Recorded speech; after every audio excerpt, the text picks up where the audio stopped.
চারটা আইনই মোটামুটি আপনার গুরুত্বপূর্ণ। এর ভিতর অস্ত্র আইন যেটা 1878-এর যে অস্ত্র আইনটা, এটা হচ্ছে মোস্ট ইম্পর্টেন্ট। যদি কেউ মনে করেন যে আপনি এতগুলো আইন পড়বেন না, অল্প কয়েকটা আইন পড়বেন, তাহলে এদিক থেকে আমার সাজেশন থাকবে আপনি অস্ত্র আইনটা খুব ভালোভাবে পড়বেন। আর আইন শৃঙ্খলা বিঘ্নকারী অপরাধ থেকে একটা রিস্ক আপনার নিতেই হবে। আপনার 2-এর থেকে সংজ্ঞাটা, আর হচ্ছে 4-এর থেকে হলো আমাদের অপরাধের শাস্তির যে ধারাটা, জাস্ট এই দুইটা ধারাই আপনার পড়তে হবে। আর বাকি যে দুইটা আইন আছে, এসিড অপরাধ আইন, আর একটা হচ্ছে কি আমাদের হচ্ছে ওই গ্রাম আদালত আইন, পুরো আইনটাই আপনি বাদ দিতে পারেন। কাদের জন্য আছেন যে একেবারে একটা খুব হাই রিস্ক নিবেন, যে হাই রিস্ক, এই হাই রিস্ক পার্টির জন্য হচ্ছে এই দুইটা আইনই আপনি পড়া বাদ দিতে পারেন। ওদের কার্যবিধি আপনি কেন পড়বেন? এটার নিয়ম হলো ইনভেস্টিগেশন পার্ট, মেইন ফোকাসটা হলো তদন্তমূলক কোনো ধরনের প্রশ্ন করলে এটা বুঝে নেবেন কিছু থেকে আমাদের তদন্ত নেই। পুলিশ অফিসারের ক্ষমতা রিলেটেড কোনো প্রশ্ন করলে বুঝে যাবেন এটা কিসে, আমাদের ফৌজদারি কার্যবিধি। ক্ষমতার মাঝে কি থাকতে পারে? প্রতিরোধমূলক ক্ষমতা, পরে বেআইনিভাবে ছত্রভঙ্গ করার ক্ষমতা। এই জিনিসগুলো কোথা থেকে আসবে এখানে? তো মামলার ভিতর কি পড়ে? মামলার ভিতর কিন্তু এফআইআর পড়ে, চার্জশিট পড়ে, ফাইনাল রিপোর্ট পড়ে, কেস ডায়েরি পড়ে, জব্দ তালিকা পড়ে, এগুলো তো তল্লাশি পড়ে, এগুলো পড়ে না মামলার ভিতরে? মামলার কার্যক্রম যদি বুঝতে হয় তাহলে আমাকে কি বুঝতে হবে? প্যানাল কোড নাকি? মামলার কার্যক্রম বুঝতে গেলে না, আমাকে বুঝতে হবে ফৌজদারি কার্যবিধি। এবার হচ্ছে মাইনর এক ব্যতীত অন্যান্য অপরাধের ক্ষেত্রে কার কি অপরাধ এটা আইডেন্টিফাই করার জন্য আমাকে কোন বিষয়টা ফলো করতে হবে? Penal code. কোনটা? Penal code. আচ্ছা, আদালতে কার কি দায়িত্ব, কে কোন বিষয় আপনার প্রমাণ করবে, কি দিয়ে প্রমাণ করবে, কেন প্রমাণ করবে, কিভাবে প্রমাণ করবে, কার মাধ্যমে প্রমাণ করবে, কিসের মাধ্যমে প্রমাণ করবে, এই কাজগুলো বোঝার জন্য আমাকে কি পড়তে হবে? পিআরবি নাকি? পিআরবি না, এটার জন্য পড়তে হবে আমাকে সাক্ষ্য আইন। তাহলে আমরা আগে বুঝতেছি। এখন আসি আমরা আমার উপর আহ, কি দায় দায়িত্ব আছে, আমার জন্য কি কি নিষেধাজ্ঞা আছে, আমি কি কি করতে পারি, কি কি করতে পারি, কোথায় কোথায় যাইতে পারি, কর্মস্থল ত্যাগ করতে পারি কিনা, আমি কার আদেশ মেনে চলবো, ঠিক না? আবার ফৌজদারি কার্যবিধির কিছু কিছু বিষয়ের বিস্তারিত বিশ্লেষণ আমি কোথায় পাবো, আমার জন্য রুলস এন্ড রেগুলেশন কি, থানা পুলিশ কি করবে, কোর্ট কাছারির পুলিশ কি করবে, কোন রেজিস্টার আমরা কিভাবে মেনটেন করতে হবে, থানায় কি কি রেজিস্টার থাকে, কোর্টে কি রেজিস্টার থাকে। তারপর এই সম্বন্ধে যদি আমাদের প্রশ্ন হয় তাহলে আগে আমার বুঝতে হবে এটা কোথা থেকে প্রশ্নটা করছে, কোথা থেকে? পুলিশ রেগুলেশন থেকে, তাই না? এবার আসি আমরা কোনো বিষয়কে কেন্দ্র করে, কোনো সাবজেক্টকে কেন্দ্র করে মনে করেন যদি কোনো প্রশ্ন করে স্পেশাল ভাবে, তাহলে আমার বুঝতে হবে এটা মাইনর অ্যাক্টের প্রশ্ন। কোথাকার প্রশ্ন? মাইনর অ্যাক্টের প্রশ্ন, যেটা আমাদের এখন পড়তেছি আমরা। এটা হচ্ছে আমাদের কি কোনো বিষয়কে কেন্দ্র করে কিরকম হতে পারে। যেমন ধরেন বিষয়কে স্থানকে কেন্দ্র করে হতে পারে। যেমন ধরেন পুলিশ একটা টপিক না? পুলিশ, তো পুলিশকে কেন্দ্র করে যদি কোনো প্রশ্নটা করে তাহলে প্রাথমিকভাবে ধরে নিতে পারি আমরা এটা পুলিশ আইন এখানে জড়িত আছে। যদি প্রশ্ন করা হয় অস্ত্র, অস্ত্র রিলেটেড, তাহলে আপনার ধরে নিতে হবে এটা আমার অস্ত্র আইন থেকে এটার ব্যাখ্যা দিতে হবে। যদি আমার প্রশ্ন করে ডিএনএ রিলেটেড, তাহলে আমার কোন আইন থেকে হবে এটা? ডিএনএ। যদি আমার বোঝা যায় যে ফরমালিন, মাছে ফরমালিন ব্যবহার করছে বা ফরমালিন নিয়ন্ত্রণের কার্যক্রম সমূহ, এই রিলেটেড প্রশ্ন করছে, তো আমার পেনাল কোড বা ফৌজদারি কার্যবিধি বই বের করলে কোনো লাভ নাই, আছে? লাভ নাই। তাহলে আবার কি বের করতে হবে? আমাকে ফরমালিন আইন বের করতে হবে। এসিড নিক্ষেপের মতো ঘটনা, এরকম কোনো প্রশ্ন করা হলে আমাকে কি বের করতে হবে? এসিডের বিষয়। কিন্তু এসিডটাই যদি কোনো নারী এবং শিশুকে আঘাত করা হয়, তখন আমাকে দেখতে হবে আবার নারী ও শিশু নির্যাতন দমনের একটা বিষয়। এটা যদি পুরুষের উপরে নিক্ষেপ করা হয় তাহলে সেক্ষেত্রে সেটা চলে যাবে আমার কিসে? আমাদের এসিড অপরাধ দমন আইনে। তারপর আমার গাড়ি ঘোড়া ভাঙচুর, এখন এই ভাঙচুরের ক্ষেত্রে দেখতে হবে যে এটা ব্যক্তিগত কেন্দ্রিক নাকি সামাজিকভাবে এটা সমাজের উপর প্রভাব ফেলছে। তাহলে প্রভাব ফেললে আইন শৃঙ্খলা বিঘ্নকারী, আর প্রভাব না ফেললে ব্যক্তিগত রিলেশনে সম্পর্ক নিয়ে ঝগড়াটা হয়ে থাকলে তাহলে সেটা পেনাল করে। এটা বুঝতে হইব যে এই যে চাঁদাবাজি হচ্ছে সারা বাংলাদেশ, এই চাঁদাবাজির ক্ষেত্রে যদি হয় তাহলে এই চাঁদাবাজি আপনার কি রকম পর্যায়ে হচ্ছে, যে মানুষকে দৌড় পাকড় করে একটা আতঙ্ক সৃষ্টি করে এতগুলো লোকের সামনে, তাহলে এটা আইন শৃঙ্খলা বিঘ্নকারী অপরাধ। আর যদি ব্যক্তি টু ব্যক্তি হয়, যেটা অন্য কেউ টের পাইলো না, যে 1 লাখ টাকা দিতে হবে নাহলে বাড়ি করতে পারবে না, কেউ জানলো না, অগোচরে হলো, তাহলে এটা কি আইন শৃঙ্খলা? না, এটা চলে যাবে আমাদের পেনাল কোডে। ঠিক না? একটা সাদা দাবি, আর একটা হলো সাদা প্রদান, আর একটা হলো কি সাদা গ্রহণ। তিনটা কাজ দিতে হয়, একটা হলো সাদা দাবি, সাদা দেওয়া, আর সাদা নেওয়া, তাই না? এটাকে কি বলা হয়? জোরপূর্বক সম্পত্তি আদায়, তাই না? জোরপূর্বক সম্পত্তি আদায়। চাঁদা তো আর পেনাল কোড এভাবে লেখা নাই, লেখা আছে এইভাবে। তো এই থিমগুলো আপনার আহ, মুখস্থ করার কিছু না, এই থিমগুলো হচ্ছে সেন্স আপনার কাজ করবে। আপনার সেন্স যদি এই বিষয়গুলো কাজ না করে, এগুলো তো কোনো বাড়ির কাজ না, এগুলো তো কোনো রুটিন ওয়ার্ক না। এগুলো আপনার একজন স্টুডেন্ট হিসেবে, পরীক্ষার্থী হিসেবে আপনার সেন্সটা এই লাইনে কাজ করাতে হবে। প্রশ্ন দেখে যদি আপনি ধরতেই না পারেন কোন জায়গা থেকে প্রশ্ন আছে, কোন আইন, এরপরে না কোন ধারা, ধারার ভিতর কি আছে, এটা হলো দেখার বিষয়। আইনটাই যদি আপনি না বুঝেন, তাহলে আপনি কি করবেন? কিছু করতে পারবেন? কিছুই আপনি করতে পারবেন না। আমাদের 33টা মতন ধারা আছে। এদিকে দেখে আমরা প্রথম যেই ধারাটা আমাদের পড়তে হবে, সেটা হলো এই যে 4 ধারা। 4 ধারা থেকে আপনারা কি পড়বেন? 4 ধারা থেকে আপনারা সংজ্ঞাটা পড়বেন খুব ভালোভাবে। সংজ্ঞার ক্ষেত্রে এই আমাদের অস্ত্র শস্ত্র যে সংজ্ঞাটা আছে, এইটা খুব ভালোভাবে পড়তে হবে। অস্ত্র শস্ত্র, এই যে অস্ত্র শস্ত্র, এটা বলতে যত ধরনের আগ্নেয়াস্ত্র আছে সব, বেয়নেট, তরবারি, ছুরা, বর্ষা, ফলক, যা কিছু আছে সব কিছুকে একত্রে বলা হবে অস্ত্র শস্ত্র। শুধুমাত্র এই আগ্নেয়াস্ত্রের জন্য আলাদা দ্বারা থাকবে, আর বাকিগুলোর জন্য আলাদা দ্বারা। তারপর এদিক থেকে আমাদের তেমন আর গুরুত্বপূর্ণ নাই। আর এখানে কিছু নিষেধাজ্ঞা করছে আপনাকে, যে 5 ধারায় বলছে যে বিনা লাইসেন্সে আপনি উৎপাদন, রূপান্তর, ক্রয় বিক্রয় এগুলো করতে পারবেন না, রূপান্তর বিক্রয় আপনি করতে পারবেন না। 6 ধারায় বলা হয়েছে যে বিনা অনুমতিতে আমদানি বা রপ্তানি নিষিদ্ধ করছে। তার মানে কি? আপনার অনুমতি থাকলে আমদানি রপ্তানি আপনি করতে পারবেন। ধারা 7, এখানে বলা আছে সরকারি মাল গুদামে অস্ত্রশস্ত্র জমা রাখা সরকারি অনুমোদন লাগবে, যেটা এই অনুমোদন ছাড়া কোনো সময় কেউ রাখতে পারবেন না। তারপরে 8, 9, 10, 8, 9 তো বাতিল। 10 ধারায় আছে অস্ত্রশস্ত্র এবং গোলাবারুদ পরিবহনের উপর নিষেধাজ্ঞা। তার মানে যখন সে সাথে করে নিয়ে যাচ্ছে, মানে কোনো যানবাহনের মাধ্যমে, সেটাকে বলা হয় পরিবহন। এটা নিষিদ্ধ করা আছে। ধারা 11তে আছে তল্লাশি ঘাঁটি স্থাপনের ক্ষমতা, অর্থাৎ ভৌগোলিক সীমানার ভিতরে বা সীমান্তে যে কোনো স্থানেই হোক বাংলাদেশের মধ্যে, মানে নিজস্ব যে ভৌগোলিক সীমানা এর মধ্যবর্তী স্থানে, মানে এর ভিতরে আর কি, আমরা তল্লাশি ঘাঁটি স্থাপন করতে পারি। এতে সরকার কর্তৃক যাকে ক্ষমতা দেওয়া হবে সেই ব্যক্তি এটা পরিচালনা করবে। ধারা 12, এখানে বলা আছে সন্দেহভাজন যে অস্ত্রশস্ত্র বহনকারী ব্যক্তি, তাকে কিন্তু বিনা পরোয়ানায় একটা গ্রেপ্তারের এখানে সুযোগ রয়েছে। কততে? 13 ধারাতে। এখানে সন্দেহজনক অবস্থায় যদি কেউ অস্ত্রশস্ত্র নিয়ে ঘোরাফেরা করে, তাহলে তাকে সাধারণ নাগরিক যারা আছে, বেসরকারি লোকজন, সাধারণ নাগরিক, তারা কিন্তু এখানে তাকে, ওই ব্যক্তিকে গ্রেপ্তার করে পুলিশের কাছে সোপর্দ করবে। ধারা 13তে বলা আছে যে আপনার আপনার সন্দেহজনক পরিস্থিতিতে যেটা বলা হয়, বা ধরেন আইনের বাইরে, লাইসেন্সের বাইরে গিয়ে কেউ যদি এরকম অস্ত্রশস্ত্র বহন করে, তাহলে তার কাছ থেকে সেটা কেড়ে নেওয়া যাবে। তার মানে সে তাকে অবমুক্ত করা যাবে এবং সেটা কেড়ে নেওয়া যাবে। ধারা 14তে বলা আছে বিনা লাইসেন্সে আগ্নেয়াস্ত্র ইত্যাদি আপনি রাখতে পারবেন না। লাইসেন্স ছাড়া আপনি আগ্নেয়াস্ত্র সাথে রাখতে পারবেন না। তারপরে বলা আছে যে কতিপয় স্থানে লাইসেন্স ব্যতীত অস্ত্রশস্ত্র রাখা নিষিদ্ধ করা হয়েছে। কি? লাইসেন্স ব্যতীত অস্ত্রশস্ত্র রাখা নিষিদ্ধ করা হয়েছে। উপরেরটা কিন্তু শুধুমাত্র আগ্নেয়াস্ত্র, এরপরেরটা হলো অস্ত্রশস্ত্র, মানে আগ্নেয়াস্ত্র ছাড়াও আরো যে অস্ত্রশস্ত্র আছে এগুলোকে ইঙ্গিত করছে এই 15তে।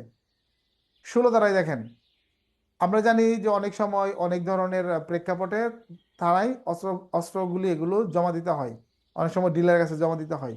এগুলো কখন আপনি কেন জমা দিবেন, এই বিষয়ে অস্ত্র আইনের 16 ধারাতে কিন্তু বলা আছে। 17 ধারা রয়েছে এরপরে লাইসেন্স সংক্রান্ত বিধিমালা প্রণয়নের ক্ষমতা। এটা কার কাছে থাকবে ক্ষমতাটা? এই ক্ষমতা থাকবে সরকারের কাছে। সরকার এটা প্রজ্ঞাপন দ্বারা এটা প্রকাশ করবে। এরপর 17A অস্ত্রশস্ত্র সাথে নিয়ে চলাফেরার উপর বিধিনিষেধ করছে। তার মানে এই যে অস্ত্রশস্ত্র থাকবে, এগুলো যখন সরকারি গেজেট মূল্যে প্রচার করা হবে, তখন সাথে নিয়ে চলাফেরার উপর নিষেধাজ্ঞা আসতে পারে। আপনার যদি বৈধ লাইসেন্সও হয়, তবুও আপনি সেটা পারবেন না। এটাই বোঝানো হয়েছে যে অস্ত্রশস্ত্র সাথে নিয়ে চলাফেরার উপর বিধিনিষেধ। ধারা নাম্বার 18, এখানে বলা আছে লাইসেন্স বাতিল বা সাময়িকভাবে স্থগিতকরণ। আপনি একদম বিস্তারিত পড়বেন এই ধারাটা, এই 17A এবং হচ্ছে এই 18। যেটা লাইসেন্স বাতিল বা সাময়িকভাবে স্থগিত করা, এটা বিস্তারিত প্রশ্ন হয়, এটা পড়বেন। আর যে এটা অস্ত্রশস্ত্র সাথে নিয়ে চলাফেরার উপর বিধিনিষেধ আলোচনা করুন, এই 17 এই দুই কোয়ালিটির প্রশ্ন আপনার এখান থেকে হতে পারে, যে কি কি কারণে আপনার লাইসেন্স বাতিল বা সাময়িকভাবে স্থগিত করা হয়, এটা বিস্তারিত আলোচনা করুন। এটার জন্য আপনাকে 8 ধারাটা খুব ভালোভাবে কিন্তু পড়তে হবে। সরি, 18 ধারা, 8 ধারা বলে ফেলছি। ভেরি ভেরি ইম্পর্টেন্ট ধারা 19, যখন আগ্নেয়াস্ত্র ব্যতীত, খেয়াল করেন কথাটা, আগ্নেয়াস্ত্র ব্যতীত যখন অন্য ধরনের কোনো অস্ত্রশস্ত্র আপনার উদ্ধার হবে, পাওয়া যাবে, তারপর তখন দেখা হবে যে আসলে এখানে কি ধরনের অপরাধ অনুষ্ঠিত হয়েছে। বা যদি কখনো কোনো কিছু পাওয়া যায় ক্লেম, সেই ক্লেমগুলো এই যে এখানে বলা আছে 19-এর ABCDEF আই GHI পর্যন্ত এখানে বলা আছে যে কোন ধরনের নিষেধাজ্ঞাগুলো লঙ্ঘন করলে কি শাস্তি হবে। এই 19-এ আপনারা দেখবেন এই যে 5, 6, 10, 13 হতে 17, 5, 6, 10, 13 হতে 17, এই ধারাগুলো যদি আমরা লঙ্ঘন করি, তাহলে যে 19-এর পরে এই যে এইভাবে ব্র্যাকেটে B, C, এইভাবে কিন্তু আমাদের প্রশ্নগুলো কোড করতে হবে। বুঝা গেছে? খুব কঠিন না। যখন আগ্নেয়াস্ত্র রিলেটেড হবে, আমি বলতেছি আবার পিস্তল, রিভলভার, শর্টগান, এরকম যেগুলো আগ্নেয়াস্ত্র রিলেটেড হবে, আগ্নেয়াস্ত্র রিলেটেড হলে তখন কিন্তু 19 দ্বারা থাকবে না, এটার জন্য চলে যাবে 19A। এটার আবার কিন্তু আর কোনো ভগ্নাংশ নেই, একটা যে বলতেছে যে আগ্নেয়াস্ত্র রিলেটেড যখন কোনো প্রশ্ন করা হবে তার জন্য যে শাস্তি থাকবে, এটার জন্য 19A হবে। যদি আগ্নেয়াস্ত্র ছাড়া কোনো ধরনের অস্ত্রের কথা বলা হয়, তাহলে বুঝবেন 19 দ্বারাই তার শাস্তি হবে। এখানে শাস্তির ধরন অনুযায়ী আপনার কি কাজ করছে, কি অপরাধ করছে, ওইটা লঙ্ঘনের জন্য তার শাস্তি যে ABCDE। 5 লঙ্ঘনের জন্য আপনার A, তারপরে আপনার হচ্ছে যে 6 লঙ্ঘনের জন্য C, 10 লঙ্ঘনের জন্য D, 13 লঙ্ঘনের জন্য E, আর 15, 14 এবং 15 লঙ্ঘনের জন্য F, তার 17 দ্বারা লঙ্ঘনের জন্য G, তারপর 17 দ্বারা অমান্য করে প্রদর্শন করতে ব্যর্থ হলে এটার জন্য H। ওই যে দেখবেন যে 17 দ্বারা যখন আমরা পড়ছি যে প্রদর্শন করবে, প্রদর্শন যদি না করে তাহলে এই 17H মামলা হবে। পরে বলা আছে যে আমাদের এই আইতে হবে 14 এবং 16 দ্বারা বিধান মোতাবেক কেউ যদি জমা দিতে ব্যর্থ হয়। তার মানে টোটাল বুঝছেন তো, এখানে হলো যেটা অস্ত্র শস্ত্র নিয়ে যে কার্যক্রম, এটা হলো এই 19 ধারাতে অস্ত্র শস্ত্র এখানে। তারপর আর কিছু কিছু ক্ষেত্রে যদি সেটা রাইট হয়, আগ্নেয়াস্ত্র হয়, তখন আবার ধারা চেঞ্জ। কোন কোন ধারার ক্ষেত্রে? এই যে এই ধারার ক্ষেত্রে যে 6, 13, 14, 6, 13, 14 আর হচ্ছে এবং 15 ধারা লঙ্ঘনের জন্য শাস্তি হবে এই 19A-তে। কিসের জন্য? 6, 13, 10, 15, 6, 13, 10, 15 এইগুলো লঙ্ঘনের জন্য শাস্তি হবে 19 যদি সেটা আগ্নেয়াস্ত্র রিলেটেড হয়ে থাকে। না হলে কিন্তু আবার আগের জায়গাতেই হবে। ধারা 20, গোপনে অস্ত্র আইনের 5, 6, 10, 14, 15 ধারা লঙ্ঘনের দণ্ড, যে অনেক সময় লুকায় রাখে না, পুলিশের চোখ ফাঁকি দেওয়ার চেষ্টা করে, ইত্যাদি ইত্যাদি এরকম দেখা গেছে। বা যখন কোনো ওয়ারেন্ট নিয়ে তল্লাশি করা হয় তখনও অনেকে কৌশলে লুকায় রাখতে পারে, তখনও যদি তার কাছ থেকে পাওয়া যায়, তখন তারা এখানে কি করা হয়, গোপনের যে বিষয়টা, যে গোপনে কাজটা করতে চাইছে, তখন এই শাস্তির আওতায় আসবে এই বিষয়ে শাস্তির পরিমাণটা একটু বেশি হয়। তারপরে 20 বড় হাতের রয়েছে, যেখানে কতিপয় ক্ষেত্রে শাস্তি বা দণ্ডের পরিমাণ বৃদ্ধি করতে পারে। এটাকে বলা হয় আপনার অস্ত্র আইনের দৃষ্টিতে আমরা যদি বলি, এটাকে বলা হবে বর্ধিত দণ্ড। সাধারণ শাস্তির চেয়ে শাস্তি একটু বেশি থাকে।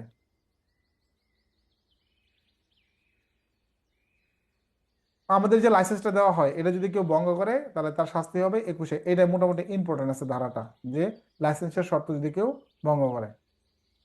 ধারা 22, জেনে শুনে কারো কাছে বিক্রি করাটা যে যুক্ত না, বা তারপরে এমন ব্যক্তির কাছে যদি কেউ অর্পণ করে, তার শাস্তিটা হবে এই 22-এ। এটা মোটামুটি ইম্পর্টেন্ট আছে। বিধি লঙ্ঘনের শাস্তি ধারা 23-এ, অস্ত্র আইনে যে বিধি লঙ্ঘন করবে, এটা কেউ লঙ্ঘন করলে ধারা 23-এ। অস্ত্র মামলা রিলেটেড বিষয়গুলো এখানে বাজেয়াপ্ত করার ক্ষমতা দেওয়া হয়েছে ধারা 24-এ। ভেরি ভেরি ইম্পর্টেন্ট 25 ধারা, খুব ইম্পর্টেন্ট 25। ম্যাজিস্ট্রেট দ্বারা তল্লাশি ও আটককরণ, এটা ম্যাজিস্ট্রেট এটা দিতে পারেন, এবং সেক্ষেত্রে তিনি উপস্থিত থেকে তল্লাশি করতে পারেন, এবং পাওয়া গেলে সেটা তিনি আটকও করতে পারেন। এগুলো তেমন গুরুত্বপূর্ণ না, যে সরকার দ্বারা ক্রুক বা দখল বা আটক রাখা, এই যে ধারা 26-এ আছে। তারপর অভ্যুত্থানের ক্ষমতা 27, আর 26-এ আছে সরকার দ্বারা ক্রোক বা দখল, ওই গুরুত্বপূর্ণ না, অব্যাহতি লাগবে না। অপরাধ সম্পর্কে তথ্য প্রদান, এটা একটা দায়িত্ব পর্যায়ে পড়ে, 28, ইম্পর্টেন্ট না। 29 তো নাই, 30 আছে, 30 কিন্তু আমাদের কি লাগবে না, 30 ইম্পর্টেন্ট না। এই যে 30A যেটা বলতে চাইছিলাম, যে অস্ত্র শস্ত্র গোলা বারুদ বিশেষজ্ঞের মতামত নিষ্প্রয়োজন, যদি বিচারক মনে করেন নিবেন তাহলে তিনি নিতে পারেন। পরে বলা আছে 20B-তে যে তদন্তের সময়সীমা, তদন্তের সময়সীমা এটা কিন্তু মোস্ট ইম্পর্টেন্ট একটা ধারা, খুব ইম্পর্টেন্ট অস্ত্র আইনের ক্ষেত্রে। তদন্তের সময়সীমা এটা বলে নেবেন। আসামি যদি গ্রেপ্তার থাকে হাতে নাতে তাহলে 15 কার্য দিবস, আর পলাতক থাকলে 60, আপনার 60 কার্য দিবস। তারপর যদি ওই 15 বা 30 যেটাই 60 যেটাই ধরেন না কেন, না এতে যদি না হয় তাহলে পরবর্তী 7 কার্য দিবসের মধ্যে তদন্ত সমাপ্ত করতে হবে। এরকম আরো নিয়ম দেওয়া আছে, আমি আপনাদেরকে বিস্তারিত আর বলতে পারতেছি না, এটা দেখে নেবেন। আর অন্য আইন কি প্রয়োগ করা যাবে যদি অন্য আইন থেকে কোনো মিক্সড অপরাধ হয়? হ্যাঁ, এখানে বলছে হ্যাঁ, অন্য আইন এক্ষেত্রে আপনার প্রয়োগ নিষিদ্ধ হবে না। এটা কি হবে না? নিষিদ্ধ হবে না। আগ্নেয়াস্ত্রের সুমারি গণনা, এটা কিন্তু গুনতে পারে কর্তৃপক্ষ, অস্ত্র তার থানা এলাকায় কতগুলো অস্ত্র আছে এটা কিন্তু তারা গুনতে পারে। এই মূলত আমাদের অস্ত্র আইন। অস্ত্র আইন ব্যতীত যদি ধারালো অস্ত্র পায় সেক্ষেত্রে কেউ ধারা মামলা হবে স্যার? ধারালো হোক আর বুতা হোক, আমি আমি বুঝাই দিই আপনাদেরকে।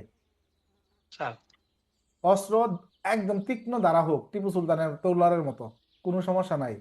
আর মনে করেন ঘরে থয়ে দিছেন বুতা, লয়ে গেছেন মারামারি করতে, বুতা অস্ত্রের জন্য যে শাস্তি, আর চিক চিক চিক চিক চিক করতেছে 6 মাস ধরে খালি দাঁড়ি দিছেন, হ্যাঁ, ওই ওই ধার দেওয়া অস্ত্রের তলোয়ারের যে শাস্তি হইব, আর ভূতা তলোয়ার নিয়ে গেলেও একই শাস্তি, একই ধারা। অস্ত্র আইনে ধারালো বা ভূতা নামে কিছু নাই, অস্ত্র আইনে দেশি বা বিদেশি নামে কিছু নাই। কিন্তু আমরা এই জিনিসটাই ভুল করি। কিন্তু মেডিকেল সার্টিফিকেট যখন নেওয়া হবে আঘাতের ধরন নির্ণয় করার জন্য, তখন কিন্তু তখন কিন্তু ওইখানে ধারালোর একটা গুরুত্ব আছে আলাদা। ধারালো অস্ত্রকে ধরা হয় যে জীবন নাশকারী অস্ত্র। মেডিকেল সার্টিফিকেটে যদি লেখা থাকে শার্প কাটিং, খেয়াল করেন, শার্প কাটিং, তাহলে এটা ধরে নেওয়া হয় ধারালো অস্ত্রের জন্য আঘাত। এরপরে যদি টাইপ অফ ইনজুরি যদি ওখানে লেখা থাকে গ্রিভিয়াস, গ্রিভিয়াস তার মানে গুরুতর, তাহলে ধারালো অস্ত্রের গুরুতর আঘাত, তার মানে এটা আমরা ধরে নিই কি, তো ধারালো অস্ত্র কি হতে পারে? চাকু। ধারালো অস্ত্র কি হইতে পারে? ছুরি।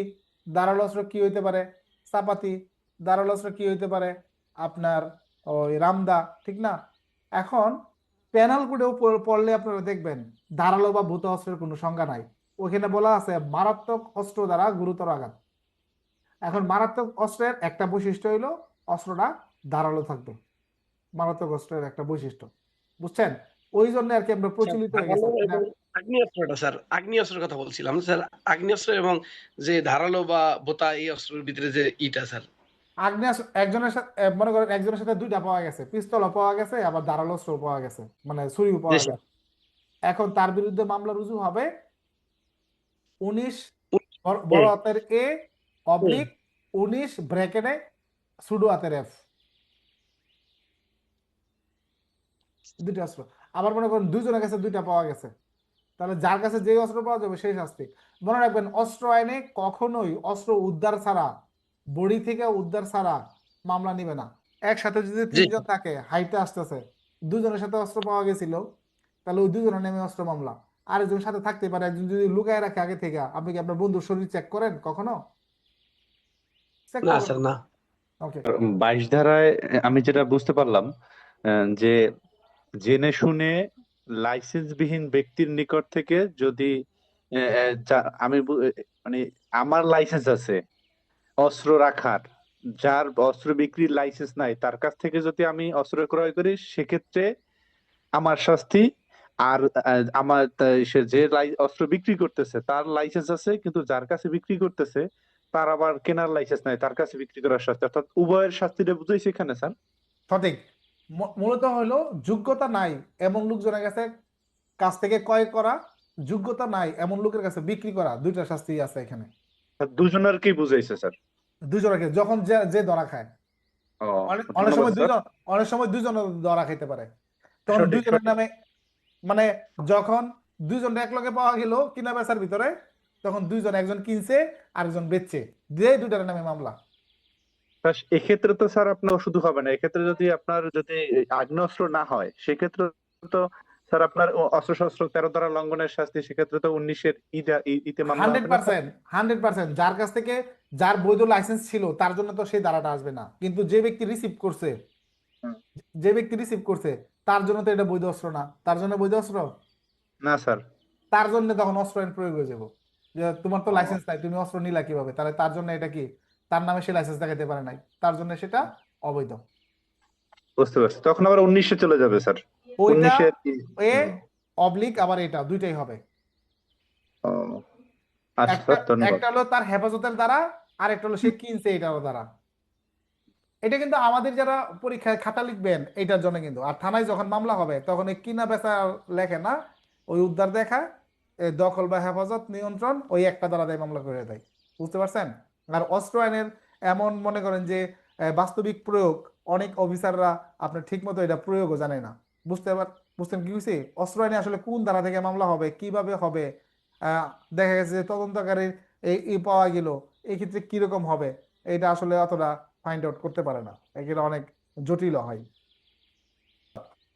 এটা আমরা বেশিক্ষণ পড়বো না, মাত্র 5 মিনিট। কয় মিনিট পড়বো এটা? মাত্র 5 মিনিট। এই ধারা সংজ্ঞাটা পড়বেন। কি পড়বেন? সংজ্ঞাটা। কোন সংজ্ঞাটা? আইন শৃঙ্খলা বিঘ্নকারী অপরাধ। টিকা আসতে পারে, কিন্তু আমি পরীক্ষা নিলে পরীক্ষায় টিকা দেবো আপনাদেরকে। এখন এই টিকা যদি আপনি পড়তে যান বা বইতে পড়েন, আপনার কাছে মনে হবে যে কি পড়তেছি, কিছুই তো বুঝি না, ঠিক কিনা? এরকম মনে হবে না যে সবই তো প্যানেলগুলোর সাথে মিলে? সবই প্যানেলগুলোর সাথে মিলে না। এখানে কিন্তু ওসির কাছে একটা ক্ষমতা আছে। ওসি সাহেব যদি মনে করেন তার থানা এলাকার আইন শৃঙ্খলার প্রভাব ফেলছে এই অপরাধটা, তিনি ইচ্ছা করলে এটাকে আইন শৃঙ্খলা বিঘ্নকারী অপরাধে মামলা রুজু করতে পারেন। তিনি যদি মনে করেন এটা, তিনি নর্মাল ভাবে পেনাল করে রুজু করতে পারেন। বুঝতে পারছেন না? এটা বিশেষ কয়েকটা শব্দ ছাড়া যদি কোনো প্রশ্নে আপনারা দেখেন জনমনে আতঙ্ক, ত্রাস, নৈরাজ্য এইরকম সৃষ্টি করার উদ্দেশ্যে, আপনি চোখ বন্ধ করে মনে রাখবেন, আর কিছু দেওয়া দরকার নাই, এটা আপনার পড়ে গেছে কোথায়? আইন শৃঙ্খলা বিঘ্নকারী অপরাধে। যদি খালি লক্ষণ দেখেন যে এই সৃজনশীল প্রশ্নের মধ্যে লেখা আছে যে সার্বভৌমত্ব আপনার হুমকি, কিংবা মনে করেন যে দেশের প্রতি হুমকি, তারপর কোনো নির্বাচিত সরকার, প্রধান বিচারপতি, রাষ্ট্রপতি, এদের প্রতি ওই হুমকি স্বরূপ এই কাজ করছে, এই প্ল্যান করছে, আখের চোখ বন্ধ করে ধরে নেবেন এটা কোন আইনে? আইন শৃঙ্খলা বিঘ্নকারী নাকি? না, মানেন না? আরে আমি কইতেছি তো, তাও মানেন না? তাহলে কি হবে এটা? সন্ত্রাস বিরোধী, তাই না? কোন আইনে হইব? সন্ত্রাস বিরোধী। বোঝা গেছে? তাহলে বুঝবেন সেটা সন্ত্রাস বিরোধী। আর যখন দেখবেন কোনো একটা অপরাধ কোনো সাইড ইফেক্ট নাই, নর্মাল, তখন সেটা পেনাল কোড। তখন সেটা কি? আপনার পেনাল কোড। এখন যে রাস্তাঘাটে চাঁদাবাজি করতেছে, যেগুলা ভাইরাল হয় বা জনমনে দেখতেছে, এই যে ট্রাক ড্রাইভার করে মারতেছে রাস্তাঘাটে, যখন এরকম করতেছে অন্যরা দেখতেছে, তখন একটা জনমনে একটা বিরূপ প্রতিক্রিয়া সৃষ্টি হয় না? তাহলে এটা কি ধরনের অপরাধ? আইন শৃঙ্খলা বিঘ্নকারী অপরাধ। প্রশ্ন আসতে পারে। 2002 সালের আইন। এই আইনটার কিন্তু একটা মজার দিক আছে। এই আইনটা 2002 সালের আইন। এই আইনটা কম হলেও 10 বার সংশোধন হয়েছে। বুঝতে পারছেন? কয়বার? 10 হলেও 10 বার। কারণ 2002 সালে করছিল অল্প সময়ের জন্য। অল্প সময়ের জন্য তৎকালীন সরকার বিএনপি ক্ষমতায় আসার পরে যখন দেশে বিশৃঙ্খলা দেখা দিল, তখন এই বিশৃঙ্খলা আপনার দমন করার জন্য 2002 সালে এই আইনটা করা হয়, নির্দিষ্ট সময়ের জন্য। নির্দিষ্ট সময় পরে আইনটাকে আবার আপডেট করা হয়। পরবর্তীতে দেখা গেছে যে আপনার ওই আওয়ামী লীগ সরকারের আমলেও আইনটাকে আর বাতিল করে নাই। এটাও তারা ধাপে ধাপে ধাপে ধাপে ধাপে ধাপে সবাই বাড়াইছে। বাড়াইতে বাড়াইতে বাড়াইতে 2022 সালে আইসা এটা আপনার 22 সালে আইসা লিখছে আইনটি 22 বছরের জন্য কার্যকর হবে, মানে 2 আর 22 24। কিন্তু 24 সালে আইসা এই আইনটাকে আপনার স্থায়ী করে দিছে। সালে এক প্রজ্ঞাপনের মাধ্যমে স্থায়ী করে দিয়েছে, যেটা আইনটা স্থায়ী করা হলো, এরপর থেকে আইনটা স্থায়ী। এটার জন্য নতুন করে আপডেট করা লাগবে না, মানে সংশোধন লাগবে না বাড়ানোর, এটার মেয়াদ এই পর্যন্তই। তো এটা 2002 সালের 10 এপ্রিল এটা ছিল। আপনারা করবেন কি, আইনগুলোকে সাল অনুযায়ী সাজাবেন। আমি আপনাদের যে বইটা দিচ্ছি এটাতে সাজানো আছে অক্ষর অনুযায়ী, দুইটা তালিকা করবেন, একটা হচ্ছে সাল অনুযায়ী, একটা করবেন আপনারা অক্ষর অনুযায়ী। অক্ষর অনুযায়ী তো আছেই, আর একটা সাল অনুযায়ী সাজাবেন। তো সবচেয়ে পুরাতন আইন কোডটা 1860 পেনাল কোড, এভাবে আপনি আস্তে আস্তে করে সাজানোর সুযোগ করবেন। তারপর 1861 পুলিশ আইন, 1867 জো আইন, তারপর 1878 আপনার হচ্ছে অস্ত্র আইন, 1872 সাক্ষ্য আইন। এভাবে সাল অনুযায়ী সাজাবেন, দেখবেন সব আইন আপনার মুখস্থ হয়ে গেছে। আচ্ছা, এখানে এই যে দুইয়ের যে আছে না সংজ্ঞা, এই দুইয়ের খতে যেটা আছে আইন শৃঙ্খলা বিঘ্নকারী অপরাধ, এই জিনিসটা আপনাদের খুব ভালোভাবে পড়তে হবে। এখন ওই দিন তো আপনাদেরকে বুঝাইছিলাম যে দেখেন এই খর অংশ কিন্তু সরয়, তারপরে আছে সরায় আ, তারপর রস্যই দীর্ঘই, রস্য দীর্ঘ রি, এই পর্যন্ত গিয়ে হলো সংজ্ঞা। এই যে এইটুক আমরা যদি এটা দেখি, এইটুক পর্যন্ত হয়েছে আমাদের সংজ্ঞা। কোনটা? আরো আরো উপরে এই পর্যন্ত। আমি যদি একটু ছোট টিকা আসলো 3 মার্কের, 8 পৃষ্ঠা লিখবেন? আছেন কেউ এরকম বীর বাহাদুর যে 3 মার্কের জন্য আপনি 8 পৃষ্ঠা লিখবেন? কিন্তু আপনি পুরোটাই পড়বেন। আপনি কি করবেন, একটা টেকনিক খাটাবেন যে নিম্নলিখিত অপরাধকে আইন শৃঙ্খলা বিঘ্নকারী অপরাধ বলে। কাকে? নিম্নলিখিত অপরাধকে। এরপর আপনি পয়েন্ট দিয়ে দেন 1 2 3 4 5 6, যেই কটা আপনার মনে পড়ে।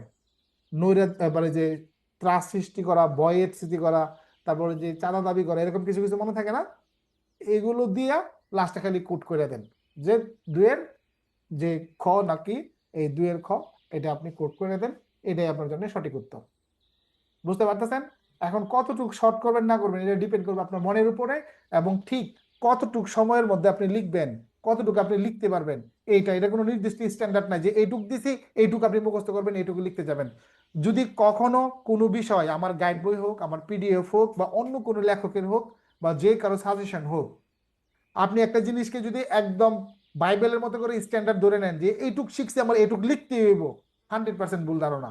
এবং এটার কারণেই বেশিরভাগ স্টুডেন্ট পরীক্ষায় খারাপ করেন।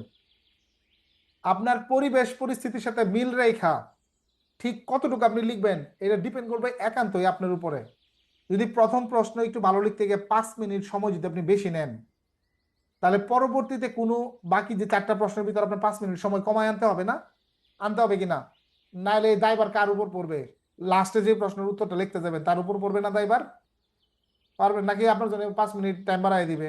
দিবে না।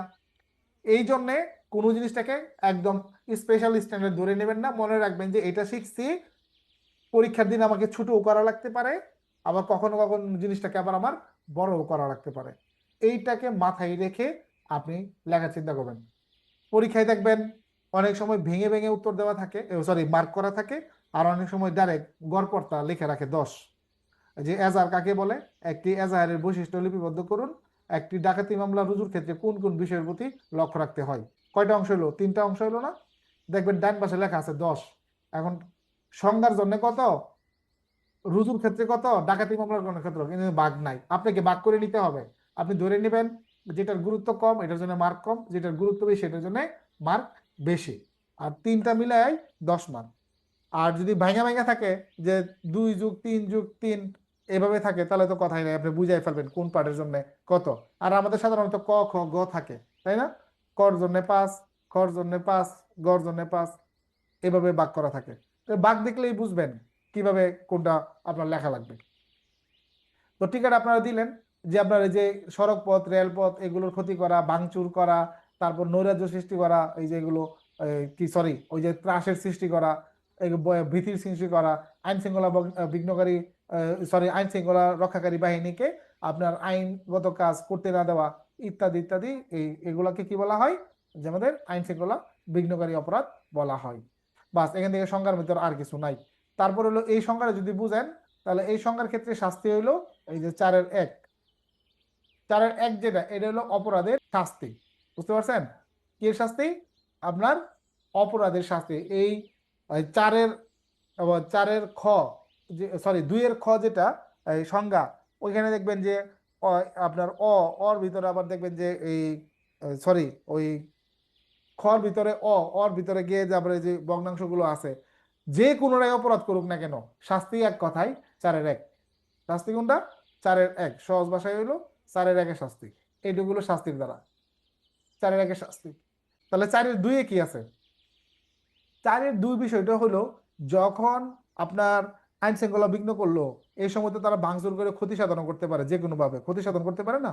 তো এই ক্ষতি সাধন যদি করে, তাদের কাছ থেকে ক্ষতিপূরণ আদায়ের জন্য যে আদেশটা দিতে পারে আদালত, এবং সেটা সরকারি দাবি হিসেবে আদায়যোগ্য হবে, এই জিনিসটাই বলছে আমাদের এই 4-এর 2-তে। যখন একে শাস্তি দেওয়া হবে, তখন ওই টাকা উদ্ধারের জন্য জরিমানা হিসেবে তাকে আদেশ দিতে পারবে, এবং এটা সরকারি অর্থ হিসেবে আদায়যোগ্য হবে। তাই সরকারি পাওনা আদায় নামে একটা আইন আছে, পাওনা আদায় আইন নামে একটা আইন আছে, এলএলবির একটা সাবজেক্ট। সরকারি দাবি আদায় আইন, সরকারি পাওনা আদায় আইন একটা আইন আছে। ওই আইন থেকে ডিটেলস দেওয়া আছে যে সরকারি যদি কোনো পাওনা থাকে কারো কাছে, সেই টাকাটা কিভাবে উদ্ধার হবে, কোন প্রক্রিয়ায় উদ্ধার হবে, হুলিয়া ক্রুক নিলাম, ডিটেলস অনেক কিছু এখানে প্রসিডিওর দেওয়া আছে। ভুলে গেছি, অনেকবার পড়ছি কিন্তু কিছু মনে নাই। তারপরে আমরা যদি দেখি এই 5 ধারাটা আমাদের লাগবে কিনা, হ্যাঁ 5, 6, 7, 8 পর্যন্ত, যেটা 8 দরকার নাই, 7 পর্যন্ত, 5, 6, 7 যদি আরেকটু বাড়ান আপনি কষ্ট করে, যে যদি কেউ আইন শৃঙ্খলা বিঘ্নকারী অপরাধে সহায়তা করে, জানেন আপনারা যে আইন শৃঙ্খলা বিঘ্নকারী অপরাধ সাধারণত মানুষ সহায়তা ছাড়া করে না, করে? আইন শৃঙ্খলা বিঘ্নকারী অপরাধগুলো কারা করতে আসে? যারা নেতাদের প্রশ্রয় বা তারাই তো করতে আসে এই অপরাধগুলো, তাই না? এই অপরাধগুলো সাধারণ মানুষ করতে আসে, সাধারণ মানুষ সাধারণত করে না। তবে আজ না, সব জেলাতেই গন্ডগোল হয়, বুঝছেন না? খালি আমগো 3 জেলারই দোষ হয়, গগরগাঁও আর এই ব্রাহ্মণবাড়িয়া আর হবিগঞ্জ, সব জেলাতেই গন্ডগোল হয়, বুঝছেন না? টেরা সব এলাকাতেই আছে, খালি ব্রাহ্মণবাড়িয়া টেরা না, টেরা সব জায়গাতেই আছে। শৃঙ্খলা বিঘ্নকারী অপরাধে সাধারণত সহায়তা থাকে, যদি অনেক সময় সাজানো ঘটনাও করতে পারে, কোনো অস্তিত্বই নাই, মামলা করে বয়ে রয়েছে, এরকম হলে 6 ধারায় শাস্তি। এখন যদি যন্ত্রপাতি, অস্ত্র ইত্যাদি থাকে, এইগুলো কি হবে?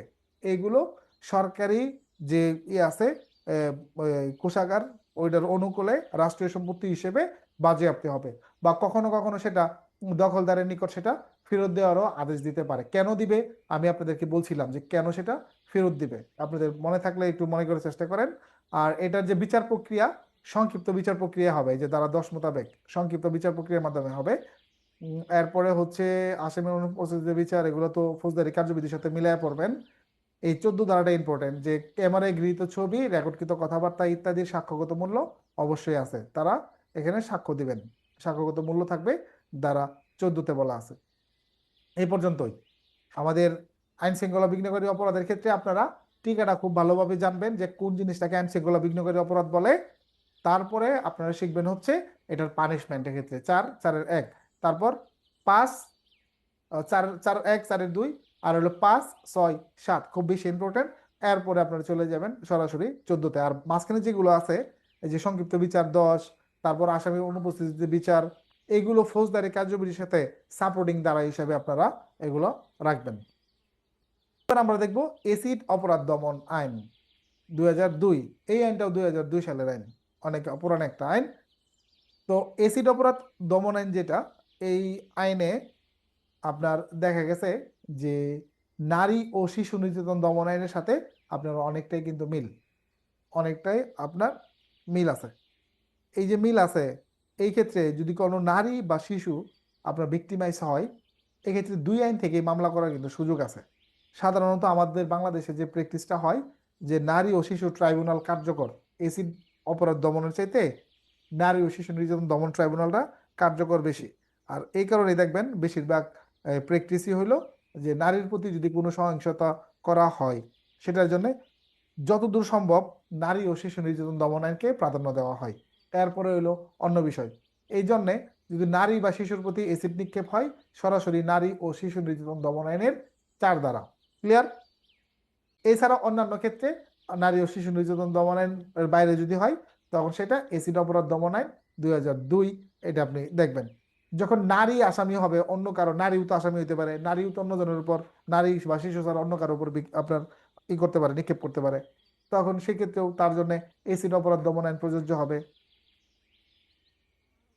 তো এই আইনটা আমাদের জন্য ইম্পর্টেন্ট আছে। আমরা এসিডের সংজ্ঞাটাই যেখানে দেখবো দুইয়ের কিসে আছে, দুইয়ের ক্ষতে আছে এসিডের সংজ্ঞা। এখানে বলা আছে দেখবেন দহনকারী ক্ষয়কারী বিষাক্ত পদার্থ আপনার কি হবে, আমাদের এসিড হিসেবে গণ্য হবে। সেম কথাটা আমাদের নারী ও শিশু নির্যাতন দমন আইনের সংজ্ঞাতেও কিন্তু বলা আছে। দেখেন এসিড দ্বারা যদি কারো মৃত্যু ঘটায়, ধারা নাম্বার 4 একদম মৃত্যুদণ্ড, যাবজ্জীবন কারাদণ্ড প্লাস বা যাবজ্জীবন কারাদণ্ড, এছাড়াও অতিরিক্ত হিসেবে 1 লক্ষ টাকা পর্যন্ত অর্থদণ্ড হবে। ধারা নাম্বার 5 যেখানে বলা আছে এসিড দ্বারা আহত করার শাস্তি, যদি আহত হয়, আহত দুই ধরনের হতে পারে, গুরুত্বপূর্ণ অঙ্গহানি, সাধারণ অঙ্গহানি। গুরুত্বপূর্ণ অঙ্গহানির ক্ষেত্রে আপনার মৃত্যুদণ্ড বা এই যে মানে মৃত্যুদণ্ড সাজা আর কি, মানে মৃত্যুদণ্ড ঘটালে যে শাস্তিটা, আর গুরুত্বপূর্ণ অঙ্গহানি মানে নষ্ট বিকৃত করলে এটার জন্যও আপনার সেম শাস্তি, মৃত্যুদণ্ড বা যাবজ্জীবন কারাদণ্ড। এরপরে আছে হলো আমাদের অতিরিক্ত যে অর্থদণ্ড সেটা থাকবে, আর হচ্ছে যে আহত করা অন্যান্য অঙ্গ যদি হয় সেই ক্ষেত্রে 7 বছর থেকে 14 বছর পর্যন্ত শাস্তি হতে পারে। ধারা 6 এসিড নিক্ষেপ করা বা নিক্ষেপের চেষ্টা করার শাস্তি, মনে করেন নিক্ষেপ করলেন কিন্তু লাগলো না, বা চেষ্টা করলেন ধরা খেয়ে নিলেন, এরকম যদি হয় ধারা নাম্বার কততে, শাস্তি 6। যদি এই ধরনের ব্যাকআপ কেউ দেয়, সহায়তা করে কেউ, তার শাস্তি হবে 7 ধারাতে। মাইনর অ্যাক্টের যেই ধারাগুলো আপনার ব্যাখ্যামূলক না, আপনার কিভাবে সিলেবাস কভার করবেন টেকনিকটা জানা রাখেন। যেগুলো শিরোনামেও যা ভিতরেও তা, আপনার ভিতর থেকে পড়ার দরকার নাই। মনে করেন সহায়তার শাস্তি, আপনার ভিতর থেকে এত কিছু পড়ার কোনো দরকার আছে? এক টাইম থাকলে তো বোঝা যায়, এক টাইম দেখলে বোঝা যায় না যে সহায়তার যে বিষয়টা কি আছে। সহায়তার ক্ষেত্রে মাদক দ্রব্য নিয়ন্ত্রণ আইনে গিয়ে পাবেন একটু ভিন্নতা আছে। সহায়তা একরকম, অর্থ যোগানের দ্বারা আলাদা, পৃষ্ঠপোষকতার জন্য আরেক রকম, ঠিক না? এরকম মাদকের জন্য ভিন্ন। এছাড়া অন্যান্য আইনের ক্ষেত্রে দেখবেন সহায়তার ভিতরে সব একই রকম সহায়তা বোঝানো হয়। তো এই আইনে এসিডে সহায়তাকারী আর হচ্ছে যে মূল অপরাধী দুজনের শাস্তি কি এক, দুজনের শাস্তি কি এক। পেনাল কোডের একটা উদাহরণ আছে, মূল অপরাধী যিনি, তিনি আপনার পানিশমেন্ট পান না, শুধুমাত্র সহায়তাকারী পানিশমেন্টের আওতায় আসে। বলতে পারবেন কেউ? মূল অপরাধীর কোনো শাস্তি হবে না, সহায়তাকারীর শাস্তি হবে। এটা হচ্ছে আত্মহত্যা স্যার, আত্মহত্যা 305। ইমাম হোসেন স্যার 161 নাকি স্যার? হয়ে যায় না? শুনেন, যখন কেউ অপরাধের অভিপ্রায় বুঝতে পারে না, কাউকে দ্বারা অপরাধ করানো হয়, মনে নাই 110 ধারার উদাহরণটা পেনাল কোডের, একজনকে শিখাই দিলেন যে বস্তাটা গাড়িতে উঠান, কিন্তু সেই ব্যক্তি দোকানের সামনে বস্তা উঠাইতেছে, মানে সে বুঝে নিছে যে আপনি বস্তাটা কিনে রাখছেন, কিন্তু কৌশলে অটোওয়ালাতে আপনি চুরি করাইলেন। কিন্তু মূল অপরাধটা কি করতেছে? অটোওয়ালা। কিন্তু অটোওয়ালা তো বুঝতে পারছে যে আপনার চাউল আপনি উঠাইতে গেছেন, অটোওয়ালাতে উঠাইছেন, ধরা না খেলে অটোওয়ালাতে নিয়ে গেলেন গা, নামার সময় বস্তাটা তো আপনি নিয়ে নামবেন নাকি? অটোওয়ালা চুরি করলো, যদি ধরা খাইতো অটোওয়ালা বলতো ওই যে রিক্সায় বয়ে রয়েছে উনি তো বললো উড়াইতে, রিক্সাতে নামে দিতেন আপনি দৌড় হুকুমের আসামি। তখন আইন বুঝতো যে সে অপরাধের অভিপ্রায় বুঝতে পারে নাই, অভিপ্রায় যখন ভিন্ন হয়, বুঝতে পারছেন, তখন সহায়তাকারীর সাজা হয়, মূল অপরাধী শাস্তি থেকে মকুব পান। ক্লিয়ার? একটা উদাহরণ বুঝাই দিলাম, এরকম প্যানেল করে আমরা উদাহরণগুলো বুঝবো একটা একটা করে। 110 থেকে 120 পর্যন্ত গ্যারান্টি রাখেন, 110 থেকে 120 পর্যন্ত আপনি যেখানে দেখবেন, যে ভিডিও দেখবেন, আপনি যেই গাইড বই দেখবেন 100% ভুল পাবেন 110 থেকে 111 পর্যন্ত, কারণ এই ব্যাখ্যাগুলোই আপনার সঠিকভাবে অনেকে বিশ্লেষণ করতে পারে না। 110 থেকে 120 পর্যন্ত প্যানেল কোডের এইগুলো কখনো একটা ধারা দিয়ে অপরাধকে ব্যাখ্যা করা যায় না, তার পাশে অবশ্যই মূল ধারাটা যুক্ত হইতে হবে। চলে আসি আমরা এখানে আমাদের মাইনর অ্যাক্টে। তাহলে আমাদের সহায়তা পর্যন্ত আমরা জানলাম, মিথ্যা মামলার ক্ষেত্রে 8 ধারা, এগুলো এক লাইন পড়বেন, যেটা আমি আপনাদেরকে বলতেছিলাম যে আমাদের এই এসিড আইনে যদি কেউ মিথ্যা মামলা করে ধারা 8, এসিড আইনে মিথ্যা মামলার শাস্তি ধারা 8, সহায়তার শাস্তি ধারা 7, সহায়তার শাস্তি ধারা 7, এভাবে কয়েকবার মুখস্থ করবেন, অডিওগুলো শুনবেন, দেখবেন একদম ক্লিয়ার। কয়েকবার শুনবেন, রিভিশন শুনবেন। আপনি অফিস করতেছেন, দেখবেন যে যদি সুযোগ থাকে ওই রকম যে খুব সেন্সিটিভ কাজ না, নর্মালি রিল্যাক্সে আছেন, এক্ষেত্রে কানে লাগাই রাখলেন, আপনি শুনলেন। তবে এটার জন্য আপনি আবার পানিশমেন্ট না খান, এটা খেয়াল রাখতে হইব। আবার আমার দুষবেন পরে যে স্যারে বুদ্ধি দিছে, এই বুদ্ধি শুনতে গিয়ে পানিশমেন্ট খাইলাম। ধারা 9 ক্ষতিগ্রস্তকে অর্থদণ্ড প্রদানের অর্থ প্রদান, এটা একটা সিস্টেমের প্রশ্ন, আপনার দরকার নাই। কিভাবে আদায় হবে, ওই যে সরকারি আদায় হবে, সরকারিভাবে নিলাম হবে, ক্রয় হবে ইত্যাদি। অপরাধের তদন্ত যদি পরীক্ষা পুস্তক ব্যতীত পরীক্ষার জন্য আসে, আপনি মোটামুটি ধরে রাখতে পারেন যে কোনো আইন থেকে যদি প্রশ্ন করে যে মামলার তদন্ত প্রক্রিয়া, মোটামুটি ধরা খাওয়ার জন্য একটা প্রশ্ন, যে কারোর জন্যই। যদি পুস্তক ব্যতীত পরীক্ষার জন্য আসে, যে অস্ত্র আইনের তদন্ত প্রক্রিয়া বা নারী শিশু আইনের তদন্ত প্রক্রিয়া, যদি কমন না পড়ে, ধরা না, ধরা কি না, ধরা। তো এই ক্ষেত্রে করবেন কি, আপনারা দেখবেন সেম টু সেম মিলে এরকম মাইনর একটা আছে কিন্তু, যে এইটারও যা এটারও তা, সংক্ষেপে লিখে রাখবেন 15-60, পরে 15-10, এরকম সূত্র মতো করে বানিয়ে ফেলবেন। 15-60, 15-2-7-3, এরকম যদি সংখ্যাগত দিক থেকে এটা ছড়ার মতো করে বানায় নেন, তাহলে আপনি বুঝবেন যে এই ছড়াটা কোন কোন আইনের ক্ষেত্রে মিলে। তাহলে দেখবেন ওইটা যদি পরীক্ষায় আসা যা, তাহলে বুঝবেন গ্রেপ্তার থাকলে 15 দিন, পলাতক থাকলে 60 দিন। তারপরে পরের দুইটা বুঝবেন যে আপনার না পারলে এতদিন, পরেরটা এরপরে না পারলে এতদিন, এরপরেরটা এতদিনের মধ্যে জানাইবো, এরপরেরটা নতুন আয় এতদিন, নতুন আয় না পারলে এরপরে দেখবেন শাস্তি, লিখে রাখবেন শাস্তি, শাস্তির এনে বানায় লিখে দিবেন, লাস্টে গিয়ে দাঁড়াটা গুট করে দিবেন। এটা হলো শর্টকাট টেকনিক। কারণ পারা তো লাগবে, আর যদি পুস্তক সহ চলে আসে তাহলে তো কপাল খুলে গেল। তাহলে তো আপনি ওই আইনটা বের করে কিন্তু লিখবেন মন মতো করে, খালি জাস্ট ওকে দেখে দেখবেন যে কত ধারা আর দিন সংখ্যা টংখ্যা এগুলো ঠিক আছে কিনা। কপি করতে পারবেন? পারবেন কেউ কপি করতে? কতক্ষণ লাগবে বলেন? 1 ঘন্টা লাগবে না কপি করলে? 1 ঘন্টাও হবে না অনেক সময়। নারী ও শিশুদের দেখেন তো কপি কইরা পারেন কিনা। তদন্ত প্রক্রিয়া কত বড়, অনেক বড় না? শর্টকাট, শর্টকাটে লিখে ফেলবেন। আসামি গ্রেপ্তার থাকলে 15 কার্যদিবস, পলাতক থাকলে 30 কার্যদিবস, একটা উদাহরণ, শেষ। পরেরটা হলো এই উক্ত সময়ের ভিতর না পারলে 15 কার্যদিবস, আর হচ্ছে যে নতুন আয়ুর ক্ষেত্রে এরপরে না পারলে 24 ঘন্টা রিপোর্ট জানানো, তারপরে হইলো না পারলে 60 কার্যদিবসের মাঝে, সরি, পরবর্তী 15 কার্যদিবসের মাঝে আয়ু দাখিল করবেন রিপোর্ট। এরপরে যদি আপনার না পারে, তাহলে এই ক্ষেত্রে আদালত কারণ বিশ্লেষণ ব্যাখ্যা করে উপযুক্ত আয়ুর বিরুদ্ধে শাস্তিমূলক ব্যবস্থা দিবেন। যদি কেউ গাফুলিতি করে, সেই ক্ষেত্রে তার জন্য আপনার আইনগত ব্যবস্থা শেষ। এই টেকনিক ফলো ছাড়া আপনি এই ফুল মার্কের আনসার করতে পারবেন না। যদি বইতে যেভাবে থাকে, বইতে যেভাবে থাকে সেম টু সেম যদি আপনি লিখতে যান, একবার ট্রাই করে দেখেন অন্তত। এই অংশগুলো এসিড অপরাধ থেকে আপনারা একটু মনোযোগ দিয়ে পড়েন।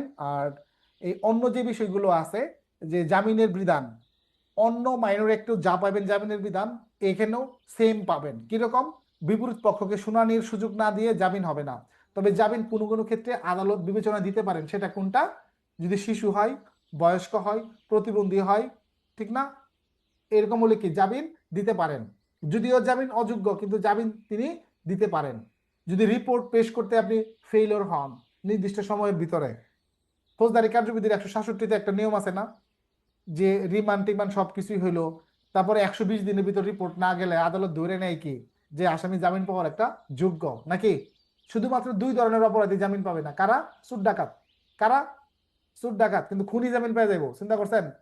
চোর ডাকাতের জামিন দিতে না করছে, কিন্তু খুনি জামিন পেয়ে যাবো।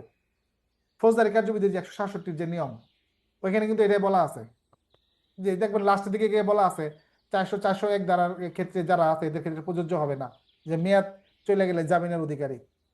আর উপযুক্ত হইলেই যে আপনি জামিন পাবেন এইটাও গ্যারান্টি না।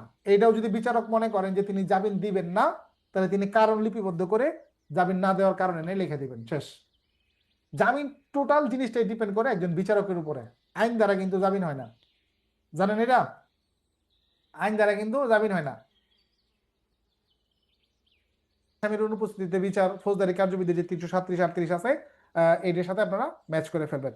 তাহলে মৃত্যুদণ্ড অনুমোদন দেখবেন সব আইনের ক্ষেত্রে একই।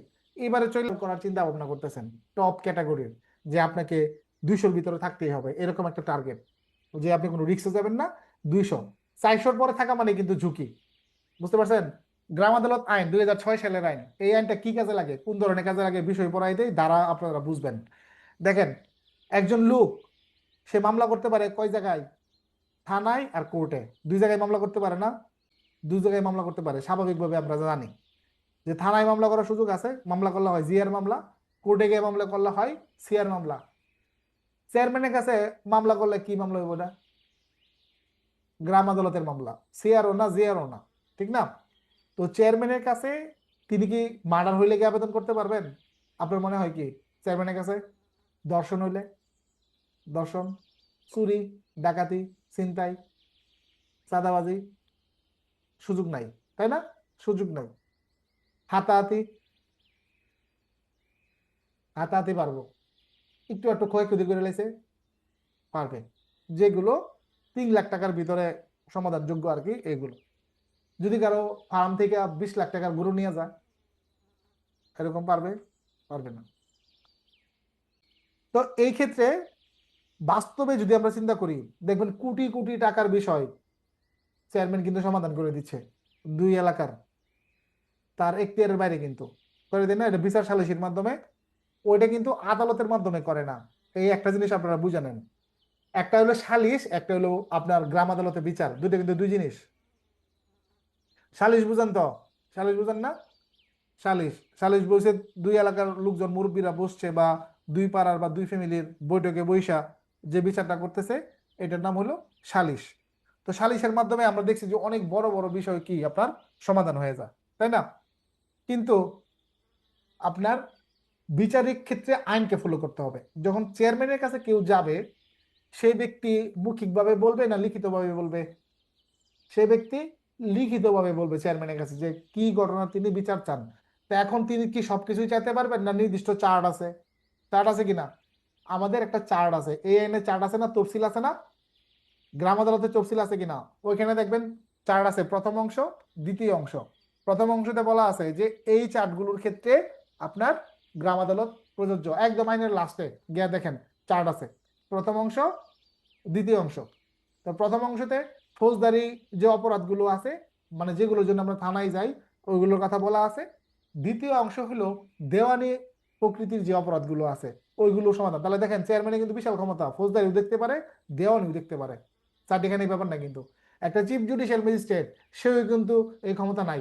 তিনি কিন্তু একমাত্র কি দেখতে পারেন? জুডিশিয়াল গুলো দেখতে পারেন, তিনি কিন্তু সিভিল দেখতে পারেন না। পারেন? পারেন না।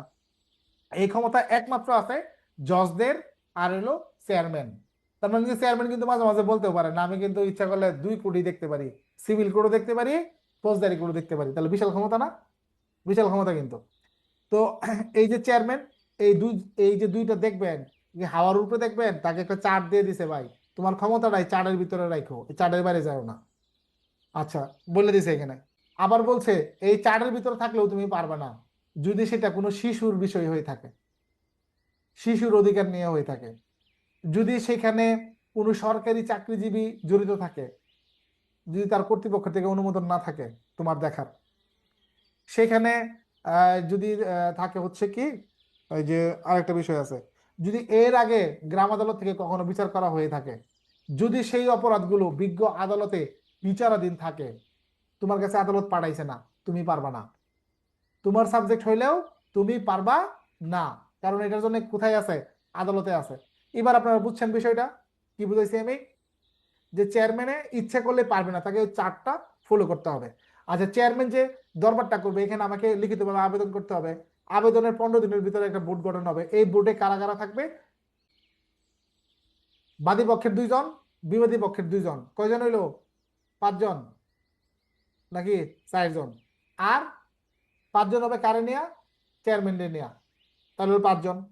আচ্ছা, প্রথমত দেখা হবে যে 4:1 রায় আসে কিনা, 4:1, অথবা আপনার ধরেন এই 3:1ও আসতে পারে, যদি ওই 4 জনের কথা বলি আমি, তো ওইরকম আসে কিনা। আবার কখনো কখনো এটা 3-2 আসতে পারে, মানে এ পাশে 2 জন, এ পাশে 2 জন ভাগ হয়ে গেছে। এখন চেয়ারম্যান একটা সিদ্ধান্ত দিতে হবে এই পক্ষে বা এই পক্ষে। চেয়ারম্যান বলবো ঠিক আছে, তোমরা যে মিলতে পারলা না, কোনো পক্ষে একদিকে গেল না, আমি নাই ভাই, এটা বলা যাবে না। চেয়ারম্যান সাহেবকে যে কোনো একদিকে সিদ্ধান্ত দিতে হবে। তো এরকম সিদ্ধান্ত দিলে এই পাশে 3 জন, এ পাশে 2 জন হয়ে যাবে। তার মানে চেয়ারম্যান যেই দিকে যাইবো এইদিকে সেটা রায় হবে।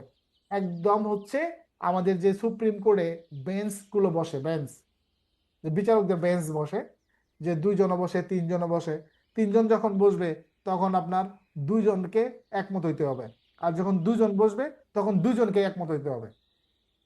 বোঝা গেছে? 2 জনকে একমত হইতে হবে। যেমন আমরা যারা আইন পড়াই, মাস্টার, তাই না? এই মাস্টাররা দেখবেন কিছু কিছু ক্রিটিক্যাল জায়গাতে আমি একভাবে ব্যাখ্যা দিচ্ছি, আরেক স্যার আরেকভাবে ব্যাখ্যা দিচ্ছে না, আবার আরেক স্যার আরেক ব্যাখ্যা দিচ্ছে। তো এই ব্যাখ্যার ক্ষেত্রে দেখবেন যে আমরা যদি তিনজন একসাথে হই, দুইজন যদি একটাকে সাপোর্ট করি তাহলে ধরে নেবেন এটা সঠিক, আরেকজন এটা করতেছেন তারটা মিলে না, মানে সংখ্যাগরিষ্ঠতা দেখতে হয়। চেয়ারম্যানের আদালতও সেরকম, সংখ্যাগরিষ্ঠ মতামত যেদিকে যাবে তারা কি আপনার জয়ী, আর যারা পরাজিত তারা তো সিদ্ধান্ত মাইনে নেবে, পানিশমেন্ট যেটা আসে। চেয়ারম্যান কি জেল জেল দিতে পারে না, চেয়ারম্যান কোনো জেল দিতে পারে না। চেয়ারম্যানের প্রথম পদ্ধতি কি হবে? আপোষ মীমাংসা। কি পদ্ধতি? আপোষ মীমাংসা। আপোষ মীমাংসা কিরকম হবে? গলায় মিলাই দিবে এরকম? এটা লিখিতভাবে হবে। কিভাবে হবে? লিখিতভাবে আপোষনামা হবে। সেই লিখিতটা আবার কি রেজিস্টারে উঠবে কিনা? চেয়ারম্যানের রেজিস্টারে উঠবে না, চেয়ারম্যান রেজিস্টার উঠবে। তুমি আবার এটা এখন এই পর্যন্ত শেষ। এখন চেয়ারম্যানের এখানে আপনি গেলেন, লিখিত অভিযোগ করলেন, ডাকলো সব। এখন এই দরবারটা কই বসবে? ঘটনা হয়েছে এটা, দরবারটা এখন কোথায় বসবে? যে এলাকায় ঘটনা ঘটছে, যে এলাকায় ঘটনা ঘটছে ওই এলাকায় যে ইউনিয়ন পরিষদ, ওই এলাকায় সেটা আপনার বিচার অনুষ্ঠিত হবে। ওই এলাকার যে ইউনিয়ন পরিষদ আছে ওইখানে অনুষ্ঠিত হবে। এখন যদি অন্য জনের বাড়ি অন্য ইউনিয়নে হয়, কোনো সমস্যা নাই, এখানে আপনি আসবেন। আপনি ইচ্ছা করলে যে কোনো জায়গা থেকে আপনি সদস্য মনোনীত করতে পারেন, যে ওই ইউনিয়নের চেয়ারম্যান মেম্বারে লাগবে, জিনিসটা এরকম না।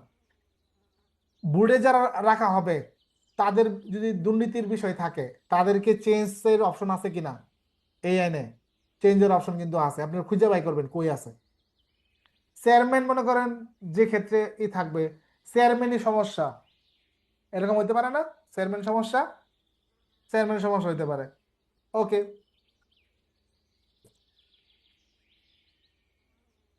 আমরা পুলিশে মামলা করছে এক ভাই, আরেক ভাই গেছে মনে করেন চেয়ারম্যানের কাছে। এখন এই ক্ষেত্রে সমাধান কি হবে? পুলিশ তদন্ত করতে আসে দেখলো এই বিষয়ে চেয়ারম্যানের কাছে একটা অভিযোগ দেওয়া আছে। পুলিশ মামলা কি করবে? সিধা ফেলাই দিবে যে ভাই তোমার মামলা তদন্ত করবো না, এটা পুলিশ চেয়ারম্যান দেখতেছে, চেয়ারম্যানই করুক। নো, চেয়ারম্যানের কাজ চেয়ারম্যান, পুলিশের কাজ পুলিশ। পুলিশ রিপোর্ট রেডি করে এটা পাঠিয়ে দিব কই? কোর্টে। তারপরে কোর্টের ফাংশনটা আমরা বুঝি।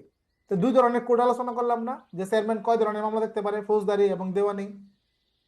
এখন জুডিশিয়াল ম্যাজিস্ট্রেট যদি দেখেন আরে সামান্য একটা অভিযোগ এনে আইছে কোর্ট কাছারির, এত সময় আছে এগুলো দেখার, আর এগুলো চেয়ারম্যানই যথেষ্ট, লিখে দিল অর্ডার শিটের মাঝে, চেয়ারম্যান অমুক ইউনিয়ন প্রয়োজনীয় ব্যবস্থা নিন বা গ্রাম আদালতে বিচার করুন করে জানান, উনি দিয়ে দিল চেয়ারম্যানকে। একইভাবে সহকারী জজ যিনি আছেন, সহকারী জজ কনিষ্ঠতম, তিনি কি করতে পারেন? যে ছোটখাটো ঘটনা, আপনারা তো জানেন সহকারী জজ, যুগ্ম জজ, অতিরিক্ত জজ, জেলা জজ, এই 4 র্যাঙ্কের অফিসার থাকে, তাই না? তো ওনাদের কাছে মামলাগুলো কিন্তু ওভাবেই যান, ছোটগুলা ছোট জায়গায়, এর চেয়ে উপর লেভেলে আপিল করলে আবার বা একটু বড় লেভেলের ঘটনা, কত টাকার ইখতিয়ারের কার, আমি ওইটা এত বেশি কিছু জানি না, জানার প্রয়োজনেও নাই। সহকারী জজ যিনি আছে ওনার কাছে তো সবচেয়ে ছোটগুলো থাকে। উনি দেখেন যে ছোটখাটো বিষয়, সীমানা টিমানা গন্ডগোল, এটা তো চেয়ারম্যানই পারে, বা সিম্পল বিষয় অল্প টাকার ব্যাপার, চেয়ারম্যান সাহেব আপনি জিনিসটা সমাধান করে দেন, চেয়ারম্যানটা পাঠাই দিবে। ওই চেয়ারম্যান এবার কি করবেন? বিশ্লেষণ করবেন, বিচার করবেন, ওই যে দুই পক্ষ ডেকে আনবো, নোটিশ দিব, তারপর আবার ওই রিপোর্ট আপনার এখানে জানাই দিব। চেয়ারম্যানের কোনো কিছুর আদেশের বিরুদ্ধে আপিল করা যাবে কি যাবে না? রিভিশন আপিল করা যাবে না? যাবে। মানি না, চেয়ারম্যান এটা মানলাম না, তা আমি আপিল করা যাবে, তাই না? কই আপিল করবো আমরা? সহকারী জজ আদালতে। কোথায়? সহকারী জজ আদালতে আমরা সেটা আপিল করতে পারবো বা রিভিশন করতে পারবো চেয়ারম্যানের কোনো আদেশের বিরুদ্ধে। এখানে চেয়ারম্যানের যে আদালত, এটা কি আমরা নিতান্ত একটা খেলনা মনে করব না বাস্তবিকভাবে কোনো আদালত মনে করব? 100% একটা আদালত মনে করতে হবে। চেয়ারম্যানের আদালতে গিয়ে যদি চেয়ারম্যানের ঠেট দেয়, ওই মেয়া কয়দিন ধরে চেয়ারম্যান হয়ে গেছেন, আপনারা বিচার করতে আইছেন, এটা বলতে পারি কিনা? পারি? পারি না, কারণ চেয়ারম্যান একটা আদালত। চেয়ারম্যান কি একটা আদালত, কিন্তু যখন সে ডাকে নিবে তখন কিন্তু সে আদালত, সম্মান দিয়ে কথা বলতে হবে। তো চেয়ারম্যান আদালত, তো চেয়ারম্যান যদি আদালত হয় তো এখন এই চেয়ারম্যানের কিন্তু অবমাননাও আছে। তো আপনি যদি এমন কোনো কথা বলেন, ওই চেয়ারম্যানের সামনে এমন কোনো কাজ করেন যেটা এখানে অবমাননা শামিল, মানলেন না, আপনি খারাপ আচরণ করলেন, থ্রেট দিলেন বিচারকরে, চেয়ারম্যানদের, তাহলে কি হলো? এটা অবমাননা হলো না? এই ক্ষেত্রে কিন্তু পানিশমেন্টের ব্যবস্থা আছে। 5,000 টাকা পর্যন্ত আপনার জরিমানা হইতে পারে। আর তারপরে আপনার কত? 1,000? 1,000, আচ্ছা। 5,000 কিন্তু আছে কখন? সেটা যখন ভিকটিমের জন্য যেটা আসবে তখন, সেটা কিন্তু ক্ষতিপূরণ আছে। তাহলে 5,000 হচ্ছে মিথ্যা মামলা, আর অবমাননার জন্য হচ্ছে 1,000। তো 1,000 কিন্তু জি চেয়ারম্যানের স্যার। তহবিলে যাবে। 1,000 কিন্তু চেয়ারম্যানের তহবিলে। চেয়ারম্যানের বলতে কি? ইউনিয়ন পরিষদের তহবিলে, সরি, ইউনিয়ন পরিষদের তহবিলে। চেয়ারম্যানের তহবিল বলতে বোঝাতে হবে চেয়ারম্যান নিয়ে বাড়ি গেছে গা। আচ্ছা, আচ্ছা। কিন্তু আমি যে বোঝাতে সঠিক চাচ্ছিলাম স্যার, এটা হচ্ছে ইউনিয়ন পরিষদে। ইউনিয়ন পরিষদের তহবিলে। আর ওই 5,000 টাকা যাবে কার কাছে? এটা হচ্ছে ক্ষতিগ্রস্ত ব্যক্তি স্যার, যে ওই সঠিক। যে যে মিথ্যা মামলা ক্ষতিগ্রস্ত হয়েছে স্যার। মোটামুটি আমাদের গ্রাম আদালত থেকে আসবে, বুঝছেন? অনেক বড় মোটামুটি একটা আইন, মাঝারি মানের আইন। যে বিষয়গুলো সাধারণভাবে আলোচনা করলাম, আপনার পরীক্ষার ক্ষেত্রে ভাই আপনি সাধারণভাবে জাস্ট একটু কোট করে নেন, কোন ধারায় কি কি আছে। এটা এই যে প্রথম অংশে বলা আছে, দ্বিতীয় চেয়ারম্যান কোনগুলো বিচার করতে পারবেন আর কোনটা পারবেন না। ওই যে বলা আছে শিশু চুক্তিতে যদি থাকে, বা ওই যে সরকারি কর্মচারী, এগুলোর জন্য পারবেন না। গ্রাম আদালতের গঠন কিভাবে হবে? এখানে আপনার এই যে আবেদন থাকবে, গঠনের আবেদন। আবেদনের পর যেটা হবে, দেখা গেছে যে এই যে গঠনের কজন সদস্য হবে, এই যে আপনার 2 জন 2 জন 4 জন আর একজন চেয়ারম্যান, মোট 5 জন। নারী স্বার্থ থাকলে অবশ্যই নারী সদস্য থাকবেন একজন করে, দুই পক্ষ থেকে একজন একজন 2 জন। তারপরে ওই সিদ্ধান্ত আমি আপনাদেরকে বললামই, রেশিওটা। গ্রাম আদালতের এখতিয়ার কি হবে? ওই যে তার যে এলাকা আছে সেই এলাকাটাই তার এখতিয়ার, এলাকার বাইরের এখতিয়ার না। 6 কতে আছে, এটা সময়সীমা কতদিনের মধ্যে করতে হবে? ফৌজদারি অপরাধের ক্ষেত্রে 30 দিন, আর দেওয়ানির ক্ষেত্রে 60 দিন। প্রাক বিচার বিচার প্রক্রিয়াটা কিভাবে হবে? এই 15 দিনের মধ্যে অধিবেশন অনুষ্ঠিত হবে, তারপর উদ্যোগের নিষ্পত্তি নিবে আপনার, তারপর এটা 15 দিনের ভিতর আপনার নিষ্পত্তি হবে। এগুলো তোমরা সাধারণভাবে আলোচনা করলামই। নিষ্পত্তির সময়সীমা, মামলা নিষ্পত্তির যে সময়সীমা এখানে দেওয়া আছে, 15 দিনের মধ্যে শুনানি কার্যক্রম শুরু করতে হবে, সময়সীমা এখানে বলা আছে। এবং শুরু হওয়ার 90 দিনের মধ্যে মামলাটি নিষ্পত্তি করতে হবে। এরপর আরো 30 দিন বাড়ানো যাবে, এরপর না পারলে মামলাই বাদ। ঠিক আছে, আদালত স্বয়ংক্রিয়ভাবে ভেঙে যাবে, প্রাকৃতিক দুর্যোগ বিষয়টা কনসিডার করা হবে। গ্রাম আদালতের ক্ষমতা কি? ক্ষমতা হলো যে 3 লক্ষ টাকা পর্যন্ত ক্ষতিপূরণের আদেশ তিনি দিতে পারবেন। 3 লক্ষ টাকার ক্ষেত্রে, হ্যাঁ, 3 লক্ষ টাকা, যেটা বাড়ানো হয়েছে কিন্তু 24 সালে বাড়ানো হয়েছে।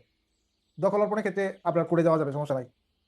ওই যে দেখেন রেশিওটা, চূড়ান্ত হওয়ার ক্ষেত্রে রেশিও 4-1 অথবা 3-1, এটা তো আমরা আগে আলোচনা করলাম। আর যখন 2-2 হবে, তখন এই যে চেয়ারম্যানের যে ভোটটা, এটা চেয়ারম্যান নির্ণায়ক ভোট হবে। আর 3-2 যদি 2 ভাগে হয়ে যায়, তখন সেটার জন্য আবার রিভিশন করা যাবে। কিন্তু এই যে কোথায়? প্রথম শ্রেণীর ম্যাজিস্ট্রেট আদালতে আপিল করতে পারবেন। আর ওটার জায়গা জমির ক্ষেত্রে সহকারী জজ। গ্রাম আদালতের সিদ্ধান্ত কার্যকরকরণ, এটা এই যে রেজিস্ট্রার লিপিবদ্ধ করে এটা সিদ্ধান্ত কার্যকর করবে। মিথ্যা মামলার জরিমানা, যেটা আমরা আলোচনা করলাম, যে 5,000 টাকা জরিমানা, এই যে গ্রাম আদালতের অবমাননা, এই যে জরিমানা যেটা 1,000 টাকা, কই জরিমানা যেটা বললাম, এই যে 1,000 টাকা জরিমানা। জরিমানা আদায় হবে এই যে 10-11 ভিত্তিতে, যে পদ্ধতি আছে এইভাবে 12 ধারা আছে, কিভাবে হবে? চেয়ারম্যানের যে আইন আছে, চেয়ারম্যান আমাদের কাছ থেকে ট্যাক্স আদায় করে না? যাদের বাড়ি ইউনিয়ন পরিষদ তারা তো জানেন চেয়ারম্যানের ট্যাক্স দেওয়া লাগে। এই ট্যাক্সের মাধ্যমে যেভাবে নেই এভাবে তিনি কালেক্ট করবেন।